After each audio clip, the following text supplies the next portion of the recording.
Welcome dear students. MGCI के YouTube channel पर मैं अजय पटेल आपका स्वागत करता हूं। आज हम नीट के एडमिट कार्ड से रिलेटेड इंफॉर्मेशन, साथ ही साथ लास्ट 24 आवर्स में हम किस तरह की प्रिपरेशन करें जिससे कल एग्जाम हॉल में हम हमारा मैक्सिमम दे पाए, हमें हमारा मैक्सिमम आउटपुट मिल पाए। तो चलिए पहले हम एडमिट कार्ड को डिस्कस कर लेते हैं। नीट ने जो एडमिट कार्ड रिलीज किया है बेटा, उसमें 3 पेजेस हैं। फर्स्ट पेज पर हमारी बेसिक इंफॉर्मेशन है, जैसे कि हमारा रोल नंबर, हमारा नेम, फादर का नेम, एग्जाम सेंटर, ये सारी जानकारी यहां पर दिख रही है हमें। इसी फर्स्ट पेज पर एक सेल्फ डिक्लेरेशन दे रखा है। बेटा इस सेल्फ डिक्लेरेशन में हमें यहां पर अपना नेम लिखना है। यहां पर हम उस तहसील या उस डिस्ट्रिक्ट का नेम लिखेंगे जहां के हम निवासी हैं, जहां के हम रहने वाले हैं। यदि ये 3 बॉक्स हम देखें तो इस पहले वाले बॉक्स में हमें फोटो एफिक्स करनी है, वो फोटो चिपकानी है जो फोटो हम लोगों ने ऑनलाइन फॉर्म भरते समय यूज करी थी।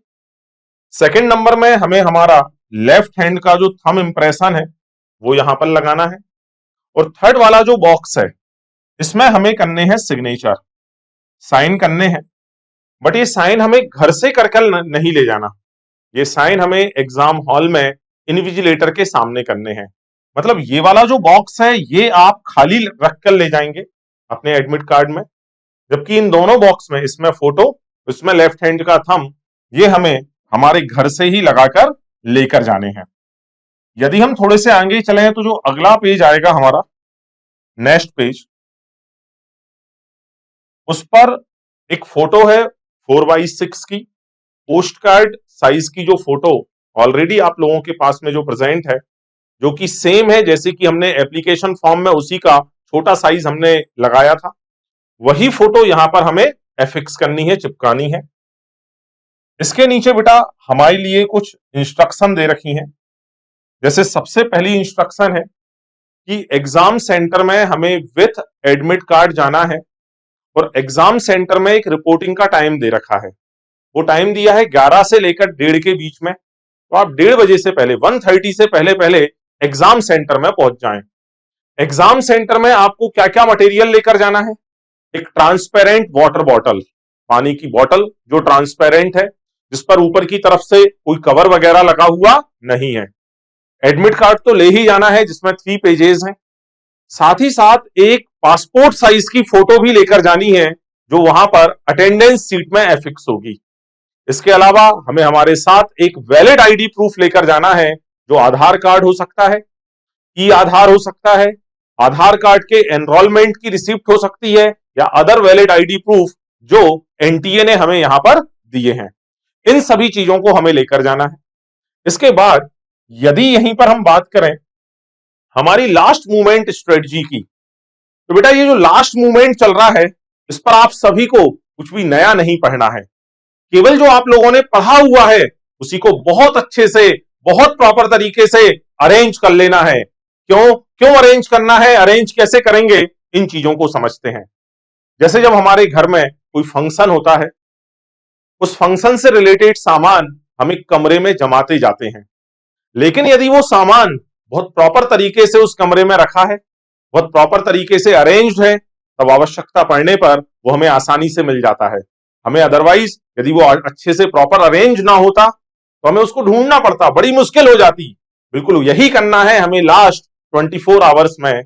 आपने जो पूरे 1 साल में जो कंसेप्ट पढ़े हैं बेटा, यदि उन कंसेप्ट को अपने मस्तिष्क में हमने बहुत प्रॉपर तरीके से अरेंज कर लिया तो कल वो फंक्शन है हमारा जिसमें हमें उन कंसेप्ट की आवश्यकता पड़ने वाली है, यदि वो प्रॉपरली अरेंज रहेंगे तब वो कंसेप्ट आसानी से कल हमारी हेल्प कर देंगे। क्वेश्चन उठता है सर अरेंज कैसे करें? बेटा अरेंज करने का केवल एक टूल है और वो टूल है रिवीजन। रिवीजन ऑलरेडी आप लोगों ने किया है, एमजीसीआई की पूरी फैकल्टी ने आपका बहुत रिवीजन करवाया। लेकिन बोले लास्ट मूवमेंट पे कैसे करें? तो जैसे हमारे पास एक सब्जेक्ट है जिसका नाम है फिजिक्स।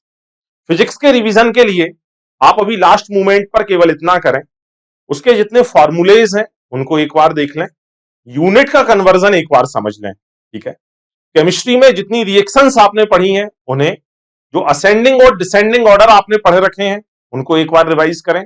साथ ही साथ जो फिजिकल केमिस्ट्री में फॉर्मूला है उसको एक बार रिवाइज करें। बायो में कंप्लीट एनसीईआरटी का रिवीजन आप सभी कर डालें। उसके लिए आप एनसीईआरटी के पेज पलटाते रहें। ऑलरेडी आप लोगों ने मार्किंग कर रखी है, एनसीईआरटी को नोट्स को हाईलाइट कर रखा है, उस हाईलाइटेड पॉइंट्स को पढ़ लें। कोई भारी कंसेप्ट है, जैसे कोई बायोटेक में कोई चीज आपको फिर से पढ़नी है, उसको एक बार रिवाइज कर लें। बेटा यही है प्रॉपर तरीके से उन कंसेप्ट को अपने दिमाग में अरेंज करना। स्टूडेंट्स, एक फाइनल कंसेप्ट और हम सीख लेते हैं जो हमें एग्जाम हॉल में याद रखना है। जैसे एक जल से भरा हुआ पात्र है, यदि वो पात्र और उसमें मौजूद जल स्थिर है, उनमें कोई कंपन नहीं हो रहा है, तब हम उसमें अपने चेहरे का प्रतिबिंब देख पाते हैं।